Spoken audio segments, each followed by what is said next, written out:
fast, where truth moves faster than a Holstein calf. No waiting on some pretty page. We're charting new ground in the digital age. From genomic codes to row-wide facts, we cut through the noise, no holding back. Not your daddy's dairy news tonight. We're sparking debates with every insight. The ring's not where the real fight's at. It's in the data, in the channel chat. From pasture to processor to your morning cup, we're raising the stakes. Try and get ahead of herd. Yeah! Where the future's more than just a word. Ahead of herd. Come on! The Bullvine's calling, let your voice be heard. Welcome back to the Bullvine Podcast, where we cut through dairy industry noise to get you the insights that actually matter for your operation. Glad to be here. Today, we're not going to debate the Class 3 futures or argue over the latest genomic catalog. No, we're going bigger picture, much bigger. We are focusing on the brutal, inescapable structural future of dairy. And this is probably the most essential and maybe the toughest deep dive we've done this year. We're going into a feature piece about the Bullvine Dairy Curve, which isn't just a hypothetical projection. Right. It's a blunt, data-driven forecast of just how few farms will be milking in the U.S. and Canada by 2035, and frighteningly, by 2050. And this isn't speculation, is it? This is just math. It's an extrapolation of the math we've been watching accelerate for the last decade. Right. It's just putting the trend line on the map. Okay, let's unpack this immediately, because the context is not just tough, it's brutal, and it's happening right now in our own backyards. We just processed the latest USDA census data covering 2017 to 2022, and it showed a massive acceleration. A 40% drop in U.S. licensed herds in just 5 years. 40%.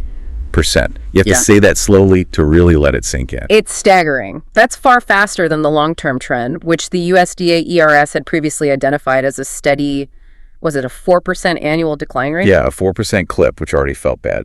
But this is a different animal entirely. It's the moment when the long-term trend stops being a chart and becomes a cliff. And it's critical for our Canadian listeners to hear this too, because even under the shield of supply management, the structural pressures are inescapable. Absolutely. Canada went from, over 12,000 farms in 2014 down to just over 9,200 in 2024. Now they're not immune. Not at all. That's a consistent 2.6% compound annual decline rate. Yeah. So quota and stable pricing. Look, they slow the crash down, they act as a buffer, but they absolutely do not stop the underlying force of economies of scale and aging demographics. The process is structural, not cyclical. That's the key takeaway. You can't just wait for prices to get better to fix this. So let's define the stakes, because this is why the Bullvine Dairy Curve demands your attention. If we follow the current trajectory, the baseline prediction is absolutely startling. It really is.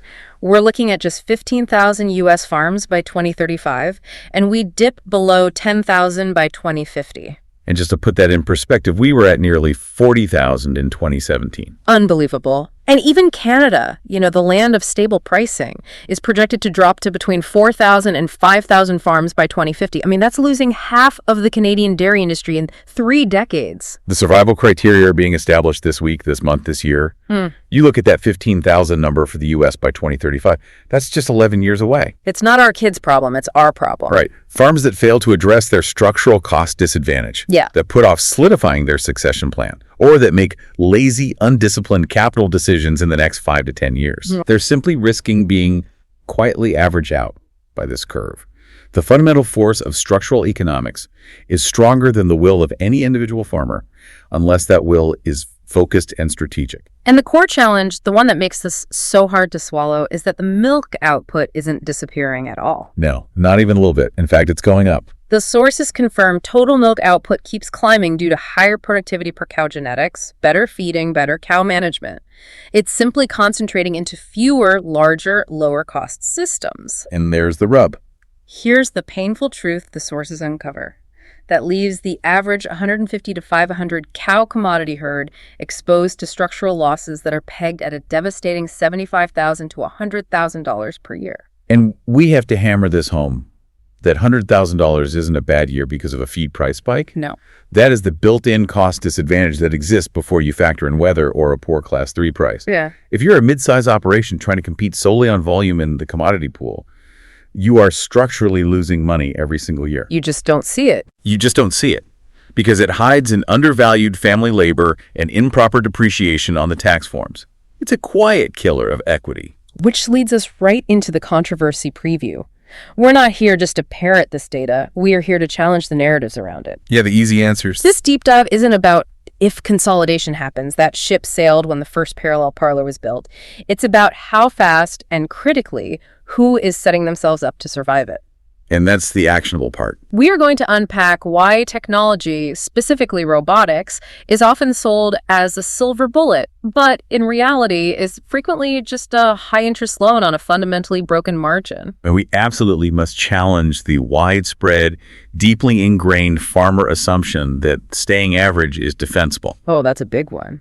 We'll show you with the math that staying average is the single most expensive position you can occupy on this entire curve. We'll also unpack the 3 distinct future paths the model presents: baseline, accelerated, and managed transition, and discuss the specific policy shocks. Like what? Like removing margin safety nets, or, and this is a big one, a major government-mandated quota crash in Canada that could push the industry to those extremes much faster than we expect. All right, let's do it. Let's stop looking at the horizon and jump straight into the data reality check that defines our starting point. Okay, let's dive in. The starting gun for this entire conversation is that jaw-dropping 2022 USDA census data. It really is. We went from 39,303 farms in 2017 down to 24,094 in 2022, a near 40% decline in 5 years. Yeah. You've been on farms your whole life. When you see a contraction of that magnitude in such a short window, what's the practical implication beyond just the number? What does that feel like on the ground? It feels like a light's going out in a rural community. The practical implication is regional supply chain collapse. It means that small regional co-ops lose volume density. Right. Their haul costs spike, and then they suddenly can't compete for processing contracts, which leads to more plant closures, which then drives up the local procurement options for the few farms that remain. It's a vicious cycle, a death spiral for a region. It is. The milk didn't vanish. It just moved houses, often next door or a few states over, to where the processing infrastructure is modern and centralized. And what's fascinating here, confirming your point on centralization, is that the total cow count remained fairly stable, and total U.S. milk output actually increased by 5% during that same 5-year period. Right. More milk, way fewer farms. We're producing more with fewer people, fewer farms, and roughly the same number of cows. It's wild. It's the ultimate confirmation of efficiency gains. I mean, genetics are better, nutrition is more precise, cow flow systems are optimized. It confirms that this isn't simply attrition. No. It's an industry-wide transformation driven by technology and capital utilization. And the data tells us exactly where that capital is flowing. Where? The only U.S. size class that actually grew a number between 2017 and 2022 was the 2,500 plus cow operation. The only one that grew. The only one. Every other category shrank. That is the destination of the milk, plain and simple. The structural shift is undeniable. Our current U.S. baseline, as of 2024, is 24,811 licensed herds, averaging 377 cows per herd. Yeah. We have completely left the era of the 100-cow average. That's a postcard from the past at this point. Exactly. And this shift is what allows the Bullvine curve model to project its findings with such confidence. The critical input is the USDA ERS consolidation studies, which pegged the long-term U.S. decline rate between 2012 and 2019 at 4% annually. And if we just extend that known measurable 4% decline rate, which is baseline scenario 1, we land precisely on 14,800 farms by 2035 and just 9,300 by 2050. It sounds catastrophic. Yeah. But it's just a continuation of known history. It's just the math playing out. It is, and that leads us to the model validation. We need to tell our listeners why these models are credible, why this isn't just a scare tactic. Good point. So the models use things like Markov transition and hazard models. They fit the historical data incredibly well. We're talking a mean absolute percentage error, or MAPE, of just 1.1 to 1.3%. Okay, let's slow down and explain that in farmer English. What is a hazard model, and why should a producer care that it's accurate? Right. So think of the hazard model as a risk scorecard applied to every dairy farm. It's not magic. It doesn't predict which specific farm will exit. Okay. But it predicts the probability of exit based on measurable factors. It says, if you are a 65-year-old operator, factor A, running 100 cows, factor B, and your margin is stressed, factor C, your calculated risk of exiting in the next 12 months is, say, 18%. So it's like an insurance actuary for farms. It's just calculating risk based on known variables. Exactly. And it turns out that demographic factors like age and size are highly quantifiable predictors of exit risk, totally separate from the market price volatility. That's the key. This is bigger than the price of milk. Precisely. The hazard model shows that herd size and operator demographics are the dominant predictors. You can weather a bad price year, which is cyclical, but you can't outrun aging or the fixed costs associated with smaller scale, which is structural. That's the difference. Now, let's look at Canada again.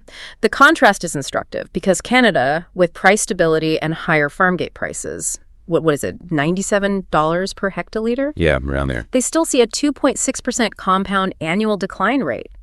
So why does the protection of quota fail to stop the consolidation? It fails because quota protects price, but it doesn't protect against structural costs. Labor scarcity is massive in Canada, often worse than the U.S. Really? Oh, yeah. And capital requirements for modern facilities like robotics and freestalls are still enormous.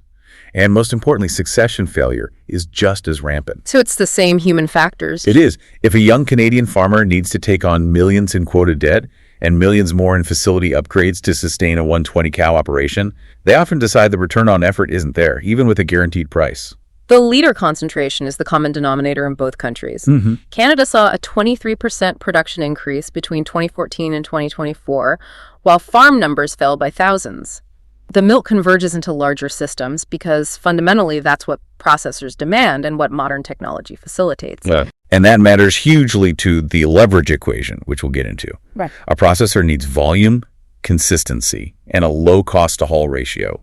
Dealing with 1,000 cow dairies is vastly more efficient than dealing with 100 cow dairies. It's just business. And that model validation, with that incredibly tight 1.1% error rate, gives serious credibility to the 2035 and 2050 forecasts.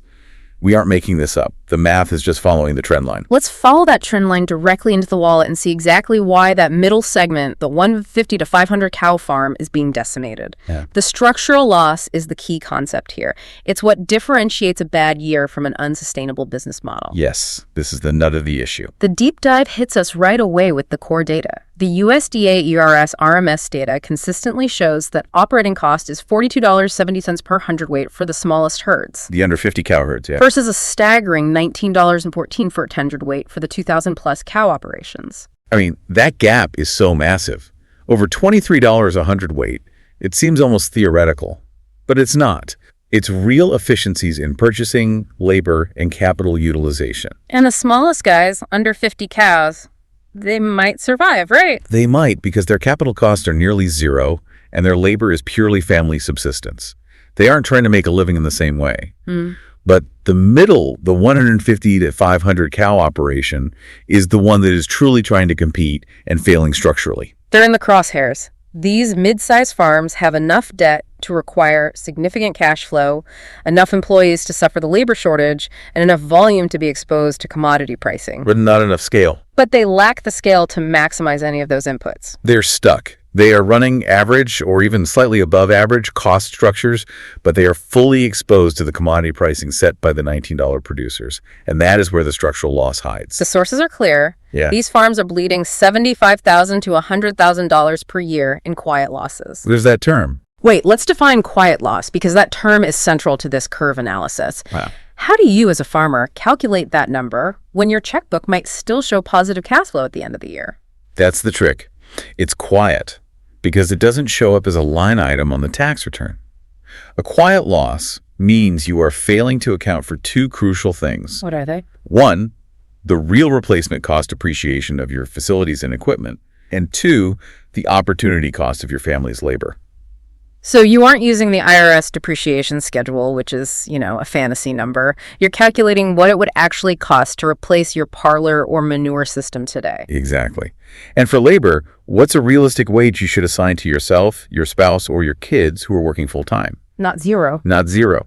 You should assign, at minimum, $40 an hour for skilled management and maintenance labor. If you calculate that the farmer and spouse are putting in 60 hours a week each, that's $4,800 a week, or roughly $250,000 a year in true labor cost. If your income isn't replacing that, you are structurally losing $100,000 a year. even if you feed your family. You are sacrificing generational equity to stay afloat. Let's use that specific example from the Upper Midwest producer cited in the deep dive. This 320-cow operation ran the full analysis, including realistic labor and depreciation. Yeah, this was a great case study. They found a structural gap of 72 cents per 100 ET.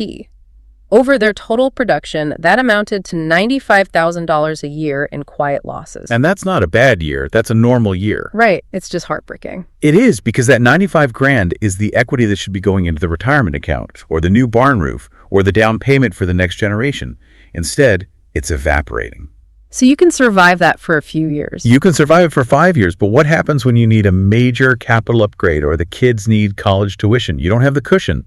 The curve averages you out. So beyond the internal cost structure, what are the external economic predictors that the hazard model shows drive the exit? The primary financial stress indicator is the milk feed margin.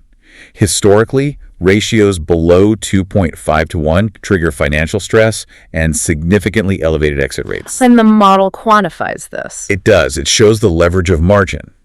Each $1 per hundredweight improvement in margin reduces the exit probability by 14%. That is a massive lever. It's huge. It confirms why efficiency and cost control are survival mechanisms. But the macroeconomic forces have been equally punishing lately, specifically interest rates. Oh, absolutely brutal. We saw massive increases in 2022, 2024, loans jumping from 3% to 7%. That just crushes debt service, particularly for recent expanders. Crushes them. The model confirms that too.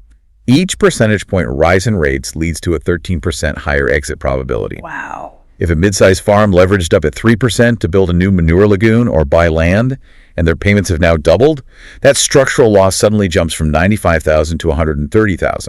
They become cash flow negative instantly, and the bank initiates the exit conversation. And finally, let's talk about the oligopsony risk processor concentration, because this is often overlooked but extremely powerful in accelerating the curve. Yeah, that's a fancy word, but the concept is simple. So what is it? The oligopsony risk is simple. It's too few buyers holding too much power. When the Herfindahl-Hirschman Index, or HHI, which measures processor market power for procurement in a regional shed, gets high, there are consistently lower farm gate premiums. So a high HHI means practically for the 300-cow farmer, what? It means they lose leverage completely. If there are only 2 or 3 plants within 100 miles, those processors can dictate terms. They hold all the cards. They do.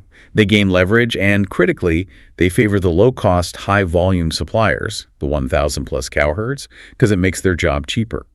The mid-size farm might face longer haul distances, fewer options for specialized components like organic milk, and a price that is perpetually 50 cents lower than their larger neighbor. This trend actively accelerates consolidation by choking the market access for the middle. Exactly. It squeezes them from both the cost side and the revenue side. So if the middle is a structural death zone, what is the strategy for the genuinely small farm, say, under 150 cows? They cannot compete on cost. Full stop. Yeah. The small farms surviving in this size class are deliberately on average. I like that phrase. They have actively chosen the specialized lane. They were serving a completely different customer base. Think organic, grass-based, A2, or on-farm processing, like artisanal cheese or bottled milk. That distinction is essential. If you are a 100-cow conventional farm shipping into a generic pool, you are effectively a 120th scale version of a mega dairy, and the mega dairy will always win on cost. Always. The small farm must win on premium. So it's about price, not volume. Yes. They need to focus on generating a premium that ensures they are being paid $3 to $5 per hundredweight more than the commodity price to offset that structural cost disadvantage. If you can't get that premium, the cost data says you are already on the exit ramp, regardless of how well you manage your fresh cows. Let's transition now to what many farmers see as the great hope technology, and see why the data suggests that for most, it's actually an accelerant for the curve, not a savior. Technology is often marketed as the key to survival for the mid-size farm. The idea is that robotics, precision feeding, and sensors allow a 250-cow herd to achieve the labor efficiency of a 1,000-cow herd. But the deep dive is skeptical. Why? Because technology is a two-edged sword, and for many, it cuts the wrong way. The data confirms adoption is strongly size-dependent. Larger farms adopt first because they have the capital and the scale to justify the immediate returns. So they get a head start. A huge one. And if you don't adopt, the models estimate you face increasing competitive disadvantage, a secular consolidation pressure rising about 2% per year. You're falling behind just by staying put. Literally. Let's drill into robotics, which is the most visible capital expense. Adoption is growing, especially in Canada, up to 20% of herds there because of labor costs. All right. The benefit is clear, 25 to 35% reduction in labor requirements. It solves the labor scarcity problem on paper. But here is the robot reality check that needs to be shouted from the rooftops. Okay, let's hear it. While automated milking systems trade variable labor costs for fixed capital costs, those fixed costs are enormous. We're talking $200,000 to $250,000 per milking unit, which easily becomes a multi-million-dollar commitment for a mid-sized barn. And that investment has to pencil out. I'm playing devil's advocate here. Many farmers argue that the improved lifestyle, the flexibility, or the massive tax deduction on that capital investment makes the risk worthwhile, especially if they had a good margin year. Why is that counterargument often flawed? Because debt service is immune to lifestyle improvement.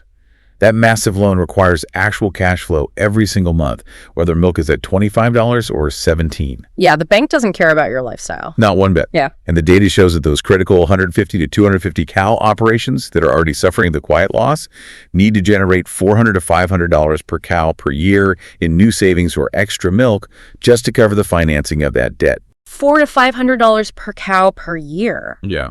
That is almost impossible to generate if your current efficiency metrics are just average. You have to be a top-tier producer before the robot arrives. Exactly. The blunt takeaway from the Bullvine curve analysis is this. If your herd isn't already hitting top-tier production and health metrics, if your somatic cell count is high or your transition cow management is sloppy, a robot won't fix the margin. What will it do? It will simply automate the loss at a much higher, non-negotiable interest rate. The robot amplifies the underlying efficiency or inefficiency of your operation. It's a magnifying glass. That's why we call it the don't automate a mess principle. $1 million high-interest loan on inefficiency is the fastest way to accelerate your own exit ramp. I saw a 200-cow farm try to pivot using 4 robots because they couldn't find reliable labor. Okay. But they had ongoing issues with feed bunk management and heat stress. The robots just collected 10% less milk, less efficiently, and now the farmer has a massive debt payment. The core problem was cow comfort and management, not the parlor technology. A very expensive lesson. The most expensive. So if technology is a double-edged sword, what is accelerating consolidation even faster? The answer lies in policy and regulation. The environmental compliance cost accelerator. This is a big one. Regulations create large fixed compliance costs that are impossible for small operations to amortize. This is a policy-driven headwind that inherently favors scale. Let's use the anaerobic digester example. They are feasible primarily for 500-plus cow herds due to the steep capital costs $366,000 to over $650,000, and that's not including operation. Right, that's just to build it. If California-style methane regulations, which are designed to penalize methane output, expand to major dairy states like Texas or Wisconsin, what happens to the 300-cow farm? They are simply forced out. This is the fixed cost trap in action. When regulations tighten, whether it's managing nutrient runoff, implementing complex waste systems, or tightening CAFO requirements, they create a minimum fixed cost. A barrier to entry. A huge one. This can raise compliance costs by $50 to $100 per cow per year for smaller farms. So for our 300-cow farmer, that's another $15,000 to $30,000 in unavoidable fixed costs. But the large farm spreads that same $30,000 compliance cost over 3,000 cows, making it a negligible $10 per cow, or maybe 5 cents per hundred act. While the small farm has to absorb that entire 30,000 over just 300 cows, which pushes their marginal cost higher and locks them into that $100,000 structural loss zone permanently. So the regulatory environment, regardless of its intention, Good or bad? is setting the barrier for entry and persistence much higher. It effectively requires multi-million-dollar capital investments that can only be justified by 5-digit cow numbers. It's a fundamental structural disadvantage built into the policy framework. It is. It's another tailwind for the big and a headwind for the small. We've covered cost and technology, but the deep dive reminds us that the quiet, single largest non-economic driver of exits is the human factor. Succession. Succession is the quiet driver, yes, but it's the loudest factor in the hazard model. It screams out of the data. How so? Retirement is the largest cause of farm exits, regardless of margin. The average age of U.S. operators is about 58, and the baseline forecast shows that rising to 62 by 2040. We're sitting on a demographic time bomb that guarantees an exit wave. The model quantifies this aging perfectly. Each additional year of the operator's age increases the exit probability by 8.3%. 8% a year. That's a ticking clock that no amount of good management can stop if the operator doesn't have a plan. But here's the absolute critical finding for anyone listening right now, and it gets back to leadership, not just management. Okay. Farms with a formal written succession plan have a staggering 38% lower exit risk, even when controlling for size and profitability. 38% lower risk just by putting it on paper. That's phenomenal. Why does a piece of paper have that much power? It signifies commitment, lender confidence, and shared generational direction. It's not the paper itself, it's the conversations and decisions that lead to the paper. Ah, I see. When you have a written plan, you've proactively addressed the ownership transition, the debt structure, and the labor commitment. Lenders love this. If they see a 60-year-old with a 35-year-old on the management team with a written plan, they are far more secure than lending to a 55-year-old with no plan, even if the latter is slightly more profitable this year. The turning point isn't always financial. You're right, it's the human factor. The turning point is often when the family admits no one under 40 is willing to take on the 24/7 workload required to run a commodity dairy in today's capital environment. That realization dictates the strategic exit. A financially solid 65-year-old with no successor is statistically more likely to exit than a smaller, slightly less efficient herd where a 35-year-old is already leading lender meetings. So the single strongest defense against the curve is a committed younger operator. It really is. Now let's look at the scenario. Uncertainty, how policy and macro shocks can completely rewrite the curve. The difference between 13,200 U.S. farms and 4,400 U.S. farms by 2050 is purely dictated by these external forces. And this is where you need to understand your risk profile for the next decade. These are the wild cards. Let's start with the accelerated scenario. The path to fewer than 5,000 U.S. farms by 2050. What policy triggers push us toward hyper-consolidation? Weak margins are number one, sustained at $8 to $9 per hundredweight or lower. That just bleeds everyone dry. But the policy catalysts are the worst. Like what? If the policy safety net is completely removed, say the dairy margin coverage, the DMC program, is capped, made unaffordable, or eliminated, that exposes farms to full volatility and accelerates the exit wave, especially for those in the structural loss zone. And the sources cite an aggressive plant-based market share growth capturing 25% of sales by 2035, which would fundamentally suppress demand and price for commodity milk. That would be brutal. Brutal. But the single most explosive policy shock mentioned, which would affect both countries, is a Canadian quota crash or buyout. How would that work? If the government mandates a retirement tsunami between 2026 and 2032, allowing older quota holders to cash out before the asset devalues, it could flood the U.S. market with cheap milk or trigger unprecedented regional farm sales, sending Canada onto a hyper-consolidation trajectory very quickly. That's a huge wild card. A massive one. And conversely, let's talk about the slowed or managed transition scenario, the path that keeps us closer to 13,200 U.S. farms by 2050. This is the government stepping in to buffer the curve. Yes. This scenario assumes an enhanced safety net, like the DMC being strengthened to a minimum $12 per hundredweight margin floor rather than the current $9.50 maximum. It would also mean what? More support for technology? Exactly. It assumes targeted policy support for mid-sized farms to adopt efficiency technology, not just large ones. Strong export demand sustained at 5% growth per year and increased succession support programs. A $12 margin floor fundamentally changes the risk profile for that middle 500 cow farm, doesn't it? It's a game changer. It provides the cushion needed to service that critical debt during down cycles, giving them time to make necessary structural changes. So policy can act as a shock absorber? It can. But if we rely solely on policy, we are gambling with the future.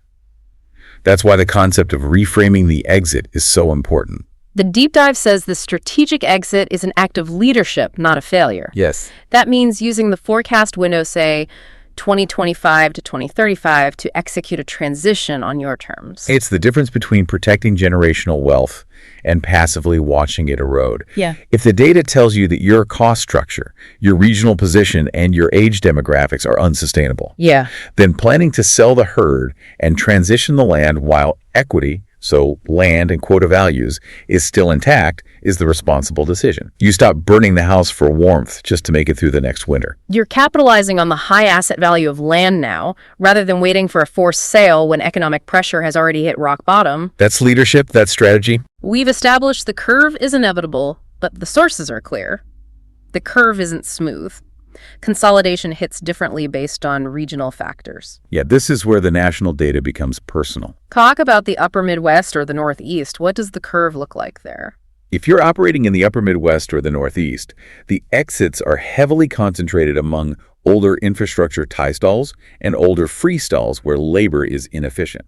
Production is consolidating in modern facilities in states like Wisconsin and New York, but land prices and density are high, which caps expansion potential for some. And contrast that with the Southwest or High Plains. Totally different world. Oh. This region is dominated by a small number of very large systems.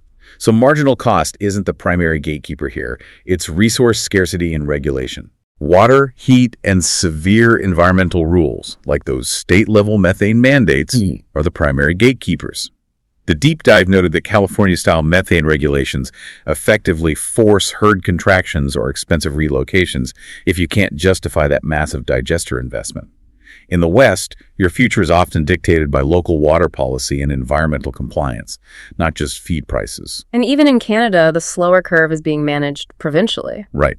Production is increasingly anchored in Quebec and Ontario due to provincial quota policies, which puts pressure on farms in the Maritimes or the prairies. So once you locate yourself on that regional map and understand the specific pressures you face, is it labor, water, or just poor pricing? Yep. You have to choose your lane. You have to. The Bullvine playbook says that in a world with potentially fewer than 10,000 U.S. farms, farmers must choose one of three lanes.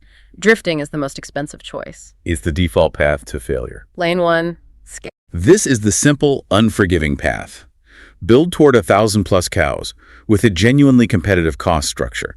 This requires disciplined capital investment, robust risk management, and the ability to attract and retain specialized labor.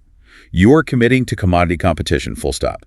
Lane 2, specialize. This is for the small to mid-size operation that cannot or will not scale.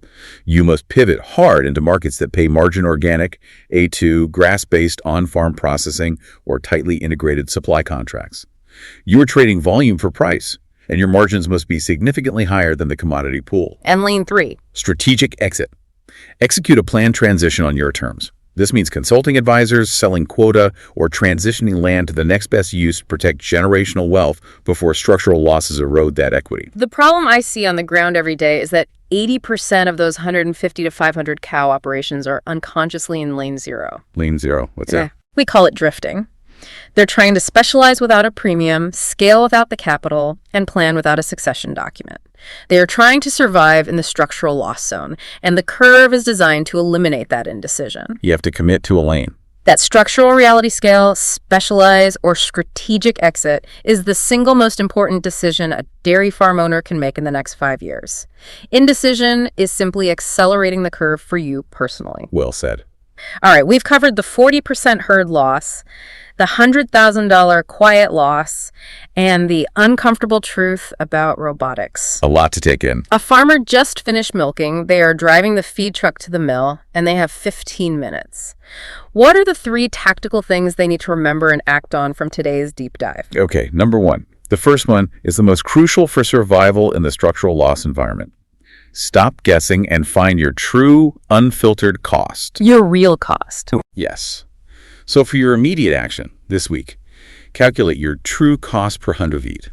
That means assigning a realistic taxable equivalent wage to every hour of family labor. Use $40 an hour as a minimum benchmark for management time, and use replacement value for capital depreciation, not tax depreciation. If you don't know this number, You are making every decision blind. okay, medium-term strategy, 3 to 6 months out.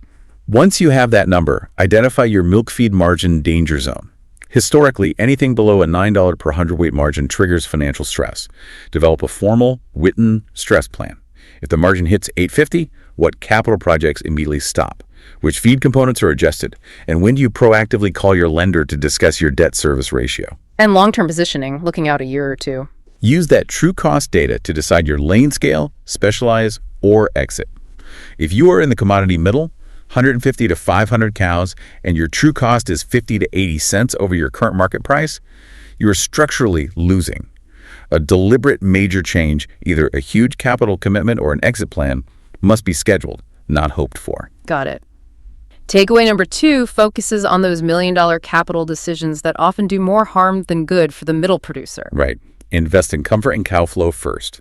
Automation second. Immediate action. This week. If you are contemplating major capital like that $400,000 robot, a new parlor, or a large digester pause and conduct the robot reality check, Don't sign anything yet. no. Look at your current metrics. If you are already hitting top-tier production and health metrics, you are investing in automating a problem at 7% interest. Do not automate a mess. And medium term, 3 to 6 months. Focus capital dollars on bottlenecks that improve margin for error and cow health first.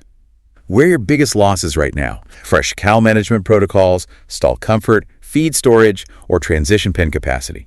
Ask yourself, can I get $400 to $500 per cow per year in new margin or savings from this investment?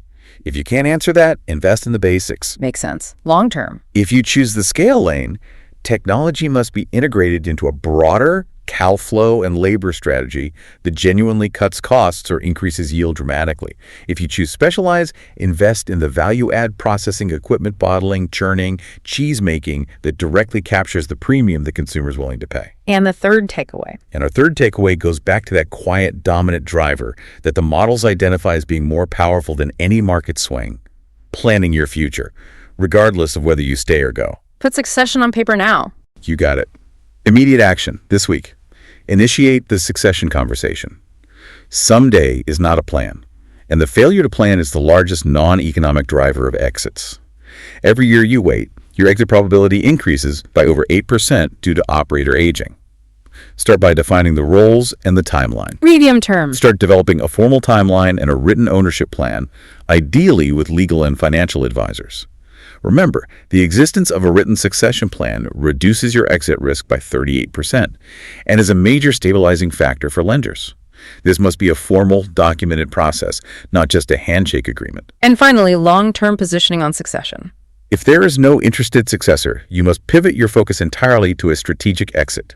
Consult with financial advisors to determine the ideal window, say 2026 to 2030, to sell or transition assets while land and quota equity is strongest, rather than waiting for a forced sale when structural losses have drained your balance sheet. Protect the family's balance sheet by planning your departure as a business leader. Exactly. Powerful stuff. This has been another Bullvine podcast from the Bullvine Podcast. For more straight-talking industry analysis that helps you write your own line on the consolidation curve, head to www.thebullvine.com. Subscribe wherever you get podcasts. We're out with new deep dives every week, and upcoming topics will include an intense analysis of the future of dairy export growth and exactly how the new legislative push for a strengthened dairy margin coverage program could reshape the middle segment. We'll see you next time.